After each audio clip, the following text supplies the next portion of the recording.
пайдаланып, Акын агабыздын Тургунбай Эргешевдин китептерин чыгарууга, айкени тургузууга өздөрүнүн барандуу салымдарын кошкон жогоруда аталган адамдарга Караколжо райондук мамлекеттик администрациясынын атынан, жеке өзүмдүн атымдан жана Караколжо районунун калктын атынан терең ыраазычылык билдирем.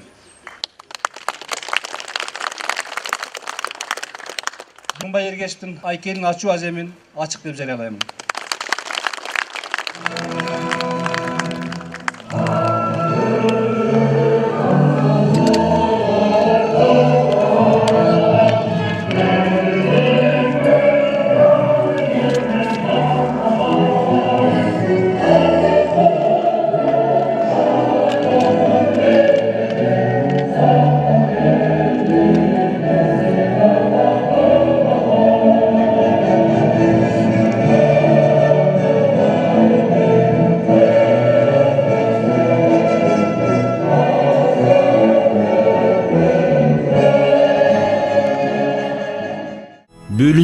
Караштуу болгон үчүн эстеликти айта кетейин. Эстеликтин өзү идеясын чындыгында уйгалыктар, таздарлар өздөрү баштап ошол жака коелу, бул жака коелу деп чечилген. Бирок акырында лапжанаштарлардын чечими менен ушу Караколжого келип туруп калды. Баа көп түкүрсө көл болот дегенде эстелик бул өзү ушул тура турган жерге негизинде планда жок болчу. Жок болуп туруп, бирок биринчи туруп калды да. Буга себепкер кишилер ошо чөнтөгүн аябай, убактысын аябай, нар жак бер жактан чогултуп берген кишилердин бардыгыңыздар силерге чоң рахмат. Атак таңка умтулбай, ичи тарга унчукпай, адал иштеп ак жазып өткөнсүң тагам Тургунбай. Кубантып эли журтуңу, ырларга чачып кутуңу, өзүңдү кайра тирилттиң, буйганын акын булбулу. Алымкул Үсөнбай ырдап турганда кожо жаштырдып атыптыр да. Аскага токтоп калды деп. Анан кийин эки чал отуруп алыптыр дейт. Эй, бул дагы бир жол ырдап койчу Алымкул дептир да. Анан Алымкул дагы бир жол ырдады дейт. Анан үчүнчү жолкусунда Алымкул Үсөнбаев кожо жаш ак булутту орона калып туруп түзөнгө түшүп келди дейт деп ырдап тастаптыр да. Анысы кандай тукем тоого бекирип жата бербей түзөнгө келип элди аралап тургандай көрүнүп атат менин көзүмө. Биздин эң ата-энени немет айтпай койсок болбойт.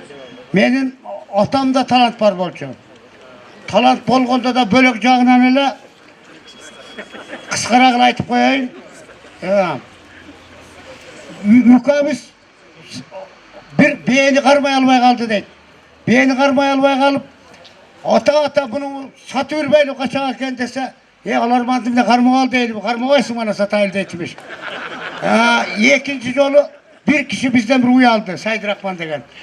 Uyalıp, o cetelep getip atıp, kılçaya kalıp, ya Ergeç bunun sütün gördüm. Bunun tek mayluluğu kanday dediler. Mayluluğun bilmeyip sağan gelindir aytıp jüret. Barmaktay sarmay, çeleke tüşe kalat deyip jüret.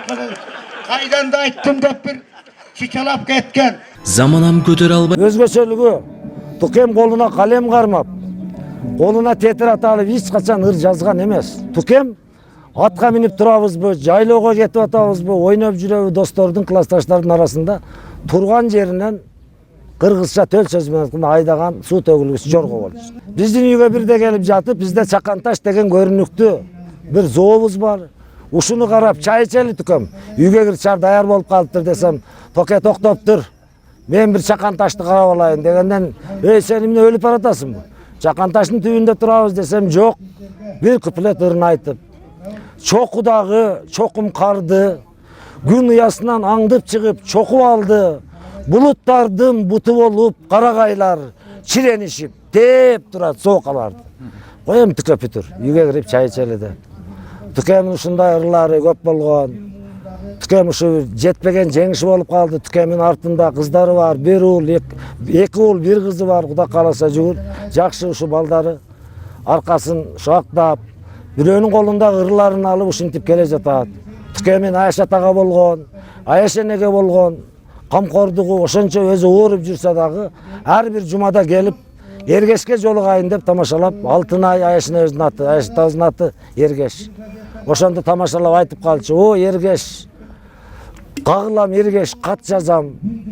Алыстан келем бат жазам. Карыздар азыраак көбөйдү, эргеш кайрылсаң боло акчадан деп тамашалап калчу. Анан биз айтып калчубуз, түкө кой, атаңа карыздың айтчу беле десе, жок. Эргеш экөөбүздүн жүрөгүбүз, багытыбыз түз. Бир багытта, бир жүрөктөбүз. Аяш атам дагы ырчы, сынчы киши болчун өзү.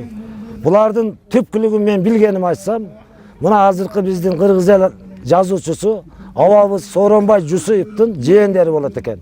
Эргеш Аяш ата. Ошондой эле Аяш энебиз 110го чыгып өлдү, Алтынай. Арыкбай Осмоновдун эжелери болот экен. Сарбаргы уурусундан өзү. Мен айтарым, ушу балдарым аман болсун, тынчылык болсун. Ар дайым ушундай атасын көрбөсө дагы ушундай айкелин тургузган ушу балама өмүр бою таазим этем. Баламды жетектеп, бардык нерселерди уңкул-чуңкулдан издеп жүргөн Абдыразаков балама таазим. Кетпей койду келип алып кашыма.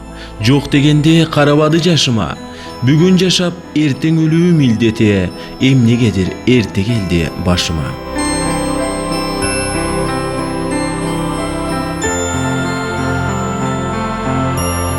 Батырба деп өмүрдөгү күнүмдү, жүрөк менен тушап турам бүгүндү.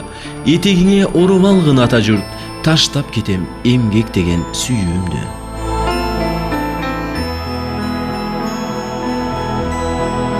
Каза болгонуна 32 жыл болса дагы Түкемдин арбагы бир одарлып алды деп ойлойм.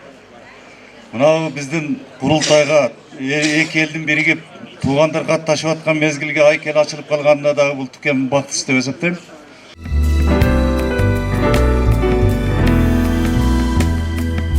Мен эстерткандан бери мына атамды жакшы эле эстеп калдым.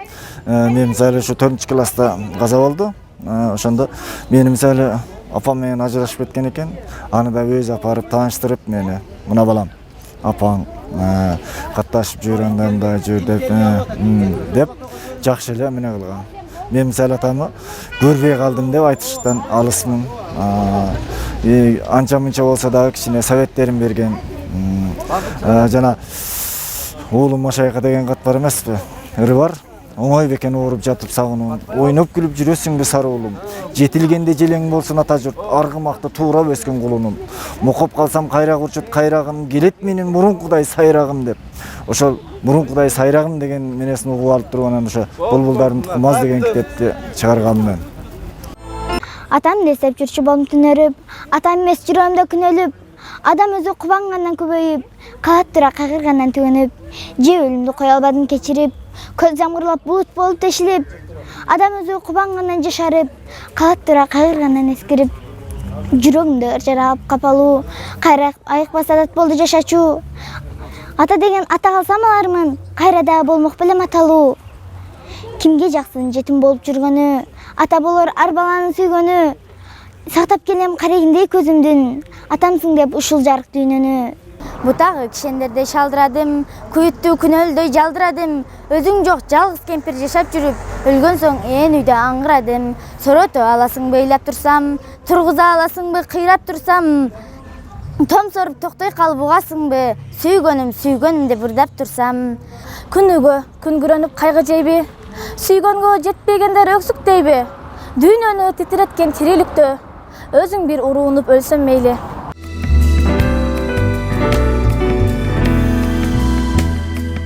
Тургунбай Эргешевдин экинчи чыгармачылык өмүрү башталды десек жаңылышпайм.